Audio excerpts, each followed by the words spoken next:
extérieur, irrésistible, imprévisible. Extérieur, parce que l'événement que l'on souhaite caractériser de force majeure doit être indépendant de la volonté du débiteur et ne pas avoir été causé par lui. Imprévisible, parce que l'événement doit être imprévu ou prévu mais inévitable ou insurmontable. Irrésistible, parce que l'événement rend impossible l'exécution de l'obligation à la charge du débiteur. Ce sont là les trois critères principaux pour la reconnaissance d'une situation de force majeure. Que ce soit en droit marocain ou plus généralement en droit continental, on va dire, puisque le droit anglais ou la common law a une vision un peu plus restrictive des cas de force majeure qu'elle rattache la plupart du temps à des événements ou à des faits d'ordre naturel, donc des inondations, des tempêtes, des actes de Dieu comme les juristes de common law les appellent.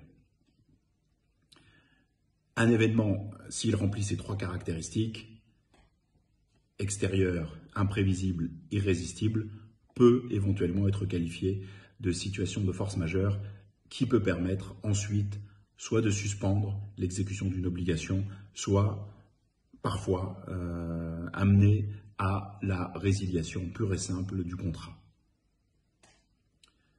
La mise en cause de la force majeure ne se fait pas de manière automatique. Il y a lieu de vérifier s'il existe dans le contrat qui lie les parties une clause relative à la force majeure et aux modalités de sa mise en œuvre. S'il existe une clause dans le contrat et si des modalités de mise en œuvre sont prévues, il faut naturellement, sur la base du principe du consensualisme, respecter les modalités de mise en œuvre prévues par le contrat. À défaut, il est possible que la reconnaissance de la force majeure soit écartée par les tribunaux en cas de litige.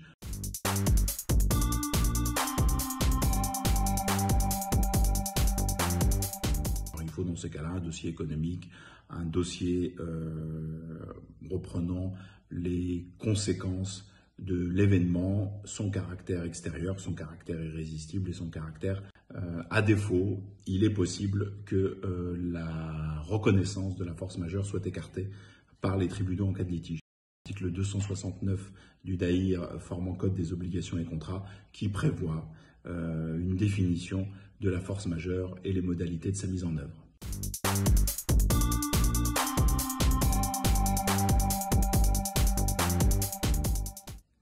Une situation de force majeure n'aboutit pas, comme je l'indiquais, à une résiliation immédiate du contrat. On passe la plupart du temps, en tout cas pour les contrats à exécution successive, par une phase de suspension.